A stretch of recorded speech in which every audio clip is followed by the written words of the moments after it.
Hey everyone, Regal Reviews here. It's time for my Good Doctor recap. So to recap on tonight's episode, it's chaotic. There was a bus crash and there was 2 dozen people injured, and it's literally all hands on deck tonight. Each of the doctors had their own cases. One of the doctors, again, I'm still learning names, but he kind of bonded with a burn patient. Like, she had burns all over her body, and when she looked at herself in the mirror, she was shocked, and I guess she like kind of lost self-esteem, like seeing all the burns on her. Like, she doesn't think she's pretty anymore, but I think she's um beautiful the way she is. But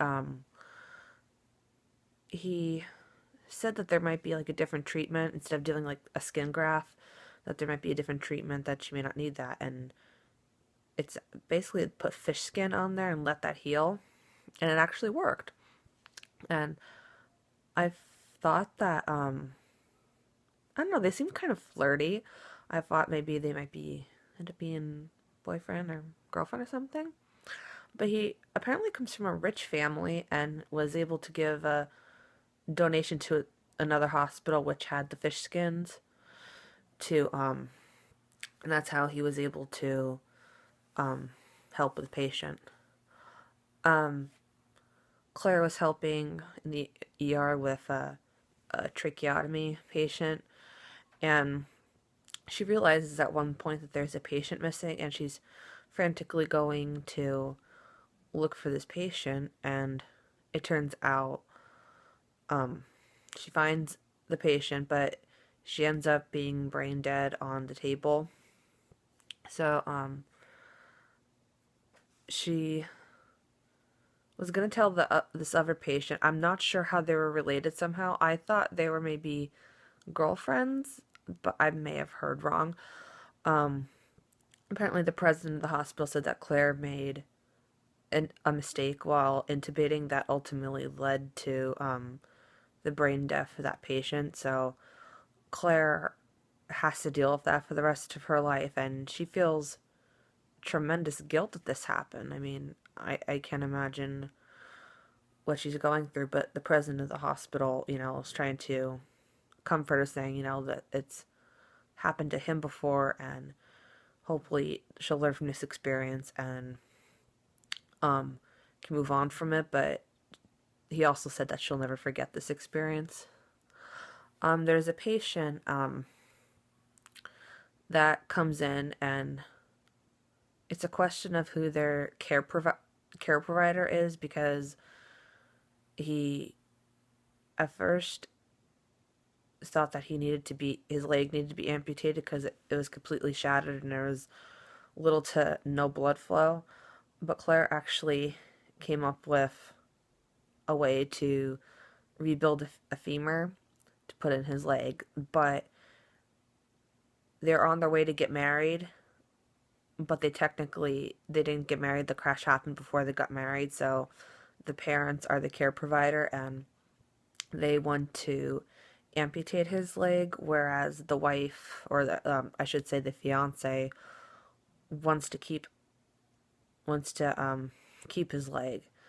And the reason why the parents want to amputate is because there's a 10% chance that he could die from this surgery, and they don't want to take that risk. But at the same time, the fiance says that this is what her fiance would want. He would want to have a good quality of life and keep his leg. So she files an emergency order, and they have a discussion to debate what the best interest is and what he would want if he were awake and deciding for himself. And they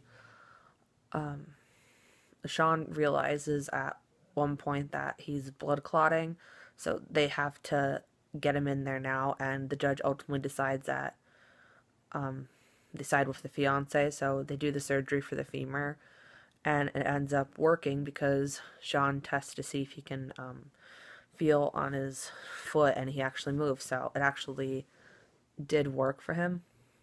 So I was really happy about that. Um, Sean was very interesting in this episode. One of the nurses who's a trauma nurse said, "Oh, she wants to get married. How about you, Sean? Do you want some love?" And he's like, Sean said, "No, I don't want love." That was that was hard to hear because Sean deserves some love. He deserves people to love him, but he doesn't want to love. And he explains later in the episode to the president when he's also concerned about him, asking, "Why don't you want love?" And he says he loved his brother and he loved his rabbit, but they both died. So I think Sean wants love, but he's afraid to love something that much again and to have it taken away from him, and that's totally understandable. Um, I noticed during the whole chaos and trauma that Melendez kept looking at Sean. I think he was looking to see how Sean was doing and seeing if he was going to make a mistake. Just kept watching, thinking like Melendez should pay attention to his own patient and not worry about Sean. Sean clearly knows what he's doing and doesn't need Melendez's help. Um, Let me look at my notes here.